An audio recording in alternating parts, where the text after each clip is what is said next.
Hello dear student, welcome back in our Krishna classes.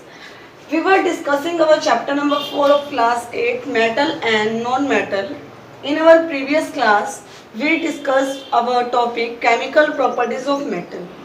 Today we are going our next topic chemical properties of non-metal. अब last class में हमने देखा था कि जो metals हैं वो किस तरह से ऑक्सीजन के साथ, वाटर के साथ, एसिड के साथ एंड बेस के साथ रिएक्ट करती हैं और हमने उसमें यही जाना था कि एसिड जो एसिड के साथ रिएक्ट करे चाहे वाटर वो अपने ऑक्साइड्स ही बनाती है, ठीक है। एंड जनरली जो नेचर में वो कैसे होते हैं, बेसिक होते हैं।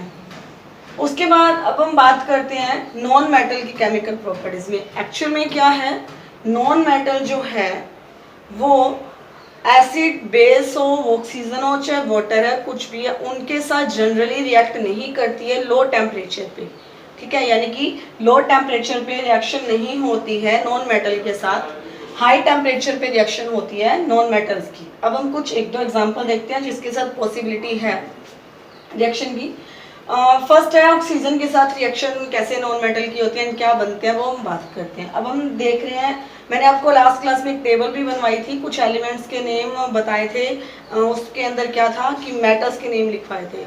अब कुछ नॉन मेटल्स हैं, जैसे जितनी भी आपकी गैसेस हैं वो सारी की सारी किस में आती हैं, नॉन मेटल में आती हैं। अब जो कार्बन है ये भी क्या है, एक तरह से नॉन मेटल है।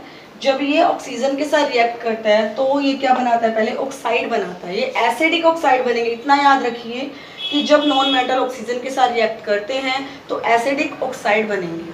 सबसे पहले ऑक्सीजन के साथ रिएक्ट करवाई, फिर हमारा क्या बना, CO2 यानी कि कार्बन डाइऑक्साइड बन रही है। जब हम इस कार्बन डाइऑक्साइड को डिसॉल्व करवाते हैं वाटर के साथ तो हमारा क्या बनता है, कार्बोनिक एसिड बनता है। उसी तरह से सल्फर भी क्या है, एक नॉन मेटल है। जब इसकी ऑक्सीजन के साथ रिएक्शन करवाई जाती है तो पहले आपका सल्फर डाइऑक्साइड बनता है, देन जब सल्फर डाइऑक्साइड को वाटर में डिसॉल्व किया जाता है तो आपका क्या बनता है, सल्फ्यूरस एसिड बनता है। यानी कि जब ऑक्सीजन जो है वो नॉन मेटल के साथ रिएक्ट करेगी तो उसके एसिडिक ऑक्साइड बनेंगे, यानी कि एसिड ही बनेगा। इतना आपको समझ आ गया होगा। एक चीज ये याद रखना, नॉन मेटल है वो एसिड एंड बेसिस के साथ रिएक्ट नहीं करते हैं। अगर कोई रिएक्शन होती भी है तो वो बहुत ज़्यादा कॉम्प्लेक्स होती है, बहुत ज़्यादा मुश्किल होती है। अब हम बात करते हैं कि वाटर के साथ क्या रिएक्शन रहती है नॉन मेटल की। जिस तरह से हमने जाना था कि जो मेटल्स होती हैं कुछ बहुत ज़्यादा रिएक्टिव होती हैं, जैसे सोडियम है, पोटेशियम है। अगर इनको ओपन एयर में रखा जाता है तो ये एयर के साथ क्या करते हैं, रिएक्ट करते हैं, कि जैसे आग पकड़ लेते हैं, कैच फायर। इसीलिए सोडियम एंड जो पोटेशियम मेटल्स हैं उनको हम वो ओपन एयर में नहीं रखते हैं, देन उसको किस में रखते हैं, केरोसिन ऑयल में रखते हैं। उसी तरह से जो नॉन मेटल्स हैं वो एक्चुअल में मतलब जनरली देखा जाए तो वो ना तो रिएक्ट करती हैं वाटर के साथ, ना एसिड के साथ, ना बेसिस के साथ। अब एक नॉन मेटल है फास्फोरस, ठीक है। ये फास्फोरस क्या, अगर इसको ओपन एयर में रखें तो ये क्या करती है, कैच फायर, यानी कि फायर को पकड़ लेती है। इसीलिए इसको एयर में ना रख के इस फास्फोरस को किस में रखा जाता है, वाटर में रखा जाता है। अब वाटर में इसीलिए रखा जाता है क्योंकि ये वाटर के साथ क्या है, रिएक्ट नहीं करती है। उसी तरह से नॉन मेटल एसिड के साथ भी रिएक्ट नहीं करते हैं एंड बेसिस के साथ भी रिएक्ट नहीं करती हैं। अगर बेसिस के साथ रिएक्शन हो भी जाए तो बहुत ज़्यादा कॉम्प्लेक्स कंपाउंड्स बनते हैं, बहुत ज़्यादा कॉम्प्लेक्स कंपाउंड बनते हैं। तो ये कंप्लीट होती है हमारी केमिकल प्रॉपर्टीज किसकी, नॉन मेटल की। अब हम बात करते हैं डिस्प्लेसमेंट रिएक्शन की, देन हम बात करेंगे यूजेस किसके, मेटल एंड नॉन मेटल के। अब हम बात करते हैं नेक्स्ट टॉपिक की, which is displacement reaction. Displacement मतलब किसी भी चीज का प्लेस चेंज होना। डिस्प्लेस का मतलब जब कोई रिएक्शन होगी तो उसमें क्या होगा, डिस्प्लेसमेंट होगा। यानी कि कोई भी मेटल है किसी भी सॉल्यूशन के साथ रिएक्ट करती है तो वो मेटल क्या अपना प्लेस चेंज कर लेगी, ठीक है, तो अपना कुछ नया सॉल्यूशन बना देगी। जिस तरह से एग्जांपल्स है कुछ देखिए, जैसे Fe हम जानते हैं क्या होता है, आयरन, CuSO4 कॉपर सल्फेट। जब कॉपर सल्फेट के साथ आयरन ने रिएक्ट किया तो हमारा बन गया FeSO4 एंड कॉपर यहाँ से अलग हो गया। उसी तरह से सेकंड एग्जांपल है Mg यानी कि मैग्नीशियम का। जब मैग्नीशियम को कॉपर सल्फेट के साथ ऐड मतलब डिसोल्व कराया, रिएक्ट करवाया, तो हमारा MgSO4 बना और यहाँ से कॉपर क्या हो गया अलग, यानी कि यहाँ से डिस्प्लेस हो रहे हैं, यानी कि इस यहाँ से ये हट के इसकी जगह ये आ गया, एंड यहाँ से ये वाला है इसकी जगह आ गया, ये यहाँ से हट गया। लेकिन थर्ड एग्जाम्पल में क्या है, आयरन प्लस जिंक सल्फेट को जब हमने रिएक्ट करवाया तो हमने देखा कोई रिएक्शन नहीं हो रही है। उसी तरह से जिंक की जब हमने कैल्शियम सल्फेट के साथ रिएक्शन करवाई तो हमने नोटिस किया कि कोई भी रिएक्शन नहीं हो रही है। अब हमने चैप्टर की स्टार्टिंग में ये सब चीज़ें जानी थी कि जो मेटल है वो कुछ मेटल्स जो होती हैं वो हाईली रिएक्टिव होती हैं एंड कुछ मेटल जो है वो लेस रिएक्टिव है। उसके एग्जांपल्स हमने लिए थे आयरन का। अगर आयरन को हम ओपन एयर में रख देते हैं बाहर कहीं भी ओपन में, तो उसके ऊपर कोरोजन की लेयर आ जाती है, यानी कि जंग लग जाता है उसको। उसी तरह से सोडियम एंड पोटेशियम को अगर ओपन एयर में रखते हैं तो वो फायर पर कैच कर लेते हैं, तो इसलिए हम उसको केरोसिन ऑयल में रखते हैं। तो ये और मैग्नीशियम एंड आयरन ये सब क्या है, ये लेस रिएक्टिव है। तो हमें पता कैसे चलेगा कि कौन सी जो मेटल है वो लेस है रिएक्टिव है, कौन सी हाईली रिएक्टिव है।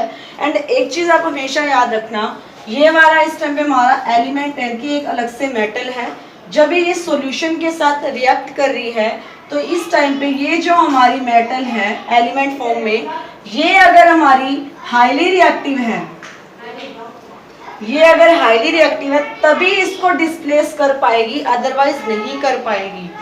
उसी तरह से ये हाईली रिएक्टिव थी, ये लेस रिएक्टिव थी, इसीलिए इसको क्या कर दिया, डिस्प्लेस कर दिया।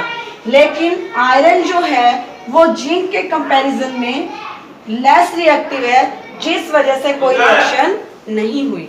इस तरह से हमने जाना कि जो हाईली रिएक्टिव एलिमेंट है, मेटल है, वो लेस रिएक्टिव को क्या कर सकते हैं, डिस्प्लेस कर सकते हैं, लेकिन लेस रिएक्टिव वो हाईली रिएक्टिव को डिस्प्लेस नहीं कर सकते। मैं आपको अभी एक रिएक्टिविटी सीरीज बताती हूँ जिससे आपको इजीली फाइंड हो जाएगा कि कौन सी लेस रिएक्टिव एंड कौन सी हाईली रिएक्टिव है।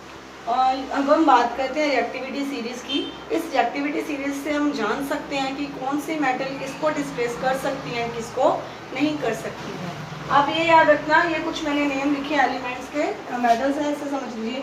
ये जो हाइड्रोजन है हमारा, ठीक है, एक तरह से लिमिट है, हमें ये मान लेते हैं, क्योंकि हाइड्रोजन हमारी क्या एक तरह से नॉन मेटल है, और हम जानते हैं नॉन मेटल है वो रिएक्ट नहीं करती हैं। तो हम ये जानते हैं कि हाइड्रोजन से जो ऊपर वाले मेटल्स हैं सारे, potassium, sodium, calcium, magnesium, aluminium, zinc, iron, lead and tin, ये जो सारी मेटल है ये क्या हाईली रिएक्टिव है। ये सारी कैसी हैं, हाईली रिएक्टिव मेटल हैं, ठीक है। एंड जो आपकी हाइड्रोजन से नीचे वाली मेटल है, कॉपर है, सिल्वर है, मर्करी है एंड गोल्ड है, ये सारी क्या हमारी लेस रिएक्टिव है। हमेशा याद रखना, हाईली रिएक्टिव मेटल ही लेस को डिस्प्लेस कर सकती है, लेकिन लेस रिएक्टिव मेटल है वो हाईली को डिस्प्लेस नहीं कर सकती। इसी तरह से हमने एग्जांपल जाने थे कि जो आयरन था वो हमारा क्या था, हाईली रिएक्टिव है, किसके कंपैरिजन में, कॉपर के कंपैरिजन में, जिस वजह से आयरन ने कॉपर सल्फेट के सॉल्यूशन से कॉपर को डिस्प्लेस करके खुद उसका प्लेस ले लिया, देन कॉपर को वहां से क्या कर दिया था, डिस्प्लेस कर दिया था। उसी तरह से आयरन एंड कैल्शियम, जो आयरन से ऊपर है कैल्शियम, इनके ज्यादा रिएक्टिव हुआ, तो इसलिए आयरन है वो कैल्शियम को डिस्प्लेस नहीं कर पाया था, तो कोई रिएक्शन नहीं हुई थी। ये आपकी रिएक्टिविटी सीरीज है जो आपको याद रखनी है। अब हम लास्ट टॉपिक की ओर बढ़ते हैं। जो हमारा लास्ट टॉपिक है uses of metal and non metal, उसी के साथ ही हमारा जो चैप्टर है वो क्या हो जाएगा, कंप्लीट हो जाएगा। Now we come with last topic, uses of metal and non metal. अब डेली हम अपने घर पे भी बहुत सारी चीजें ऐसी देखते हैं जो मेटल की बनी होती हैं, ठीक है। तो हम जानते हैं कुछ उसके यूजेस क्या है मेटल एंड नॉन मेटल्स के। Metals are used in making machinery, यानी कि जितने भी मशीन्स वगैरह होती हैं वो सारी किससे बनी होती हैं, मेटल से बनी है। एरोप्लेन्स हैं, कुकिंग यूटेंसिल्स, यानी कि हमारे जितने भी किचन के अंदर यूटेंसिल्स हैं, बर्तन हैं, वो सारे के सारे किससे बने हैं, मेटल से बने हैं, ठीक है। इसके अलावा बहुत सारे एग्जांपल आप देख सकते हो, की है वो भी मेटल से बनी हुई है, फैन आपका है वो भी किससे बना है, मेटल का ही है कहीं ना कहीं। जिस तरह से मेटल यूजेबल है उसी तरह से नॉन मेटल भी हमारे लिए यूजेबल है। ऐसा नहीं है कि मेटल ही यूजेबल है एंड नॉन मेटल नहीं है, उसका कोई यूज नहीं है, ऐसा नहीं है। Non metal is essential for our life, हमारी लाइफ के लिए बहुत ज़्यादा इसेंशियल है। जो हम डेली ब्रीदिंग करते हैं, ब्रीद आउट करते हैं, ऑक्सीजन की नीड है, हमें सबको पता है कि हमें अपनी लाइफ को सर्वाइव करने के लिए सबसे पहले ऑक्सीजन चाहिए, उसके बिना हम पॉसिबल नहीं है लाइफ को सर्वाइव करना। तो जो ऑक्सीजन है वो क्या आपकी नॉन मेटल है, तो नॉन मेटल क्या होगी हमारे लिए जरूरी हो गई लाइफ को सर्वाइव के लिए। यूज इन फर्टिलाइजर, अब हम खाने के लिए फूड भी तो चाहिए। अब प्लांट्स को हमने फर्स्ट चैप्टर में किया था क्रॉप्स वाले में, फर्टिलाइजर एंड मैन्योर के बारे में। तो फर्टिलाइजर के अंदर भी क्या होते हैं पाए जाते हैं, यूज इन फर्टिलाइजर की जो नॉन मेटल है वो फर्टिलाइजर में यूज किए जाते हैं। यूज इन क्रैकर्स, अब आप दिवाली पे कुछ क्रैकर ब्लास्ट करते बजाते पटाखे वगैरह बजाते हो, उसमें भी क्या होती है आपके नॉन मेटल, यानी कि जितनी भी गैसेस रिलीज होती हैं वो सारी क्या हैं नॉन मेटल हैं। तो इस तरह से हमने जाना मेटल्स एंड नॉन मेटल के बारे में।